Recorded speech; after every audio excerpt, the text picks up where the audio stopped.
ఉరుకుల పరుగుల జీవితంలో ప్రతిరోజు ఎన్నో రకాలుగా మనం కాలుష్యం అనే కూరల్లో చిక్కుకుంటున్నాం. రోజు మనం ఆఫీస్కో, స్కూల్కో లేక పని మీద బయట వెళ్ళి వస్తూ ఉంటాం. అంతా బాగానే ఉంటుంది, మనకి ఏ ఇబ్బంది కూడా ఉండదు. కానీ మీ ఊపిరితిత్తుల్లోకి ఈ విషయం మెల్లగా వ్యాపిస్తుందనే విషయం మీకు కూడా తెలియదు. PM10 కణాలు గాల్లో ఎక్కువగా ఉండి అవి ఊపిరితిత్తులోకి, రక్తంలోకి చొరబడి క్యాన్సర్, గుండె జబ్బులు, ఊపిరి సమస్యలకు దారితీస్తున్నాయి. అలాగే PM2.5, PM10 కణాలతో కలిసి గాలి ద్వారా మెదడుకు చేరి మెమరీ లాస్, చిన్నపిల్లల్లో ఎదుగుదల సమస్యలు తీసుకొస్తున్నాయి. శరీరంలోకి చేరగానే ఆరోగ్యంగా ఉన్నవారికి కూడా ఊపిరి ఆడకపోవడం, కళ్ళు దురదలు పెట్టడం, మైగ్రేన్ వంటి సమస్యలు రావడం మొదలు పెడుతున్నాయి. భారతదేశంలోని చాలా వరకు నగరాలు ఇప్పుడు ఈ విషయంలో ప్రమాద స్థాయిలో ఉన్నాయి.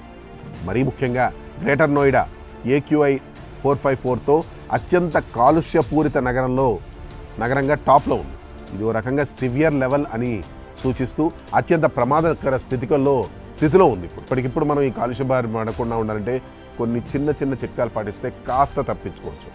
వాటిలో మొదటిగా N95 లేదా N99 బయోహజార్డ్ లెవెల్ మాస్కులను బయట ట్రాఫిక్ పీక్ అవర్స్లో ఉన్నప్పుడు తప్పనిసరిగా ధరించాలి. అలాగే మీరున్న ప్రతి చోట వీలైతే ఎయిర్ ప్యూరిఫైర్లు ఉపయోగించుకోవడం, క్లాస్ రూమ్లో లేదా ఏదైనా ఇండోర్ పబ్లిక్ ప్రోగ్రాంలో ఉన్నప్పుడు డోర్సు, విండోస్ సాధ్యమైనంత వరకు మూసించడం చేయాలి. తర్వాత ఈ చలికాలంలో మార్నింగ్ వాక్స్ క్యాన్సిల్ చేసుకోండి. ఇంట్లో కూడా తేమను నిలబెట్టండి, కణాలను తగ్గించండి. ఇక ఆఖరిగా ఈ కాలుష్యానికి వ్యతిరేకంగా పోరాటంలో మనము చేయగలపాలి. #LetUsBreathe, #CleanAirNow హ్యాష్ట్యాగులతో సోషల్ మీడియాలో మీ వాయిస్ ఎలివేట్ చేయండి. పబ్లిక్ ట్రాన్స్పోర్ట్ డిమాండ్, స్ట్రిక్ట్ పెనాల్టీల కోసం ప్రొటెస్ట్లో చేరండి. మీ హక్కు స్వచ్ఛమైన గాలి, దానికోసం పోరాడండి. ఫ్రెండ్స్, గ్రేటర్ నోయిడా, గజియాబాద్, ఢిల్లీ మాదిరిగా మీరు ఇప్పుడు ఉంటున్న ఏ నగరమైనా సరే ప్రతి నగరం నరకప్రాయమవుతోంది. అది కూడా మీకు తెలియకుండా. ఇప్పటికే మీరు ప్రమాదంలో కూడా ఉండవచ్చు.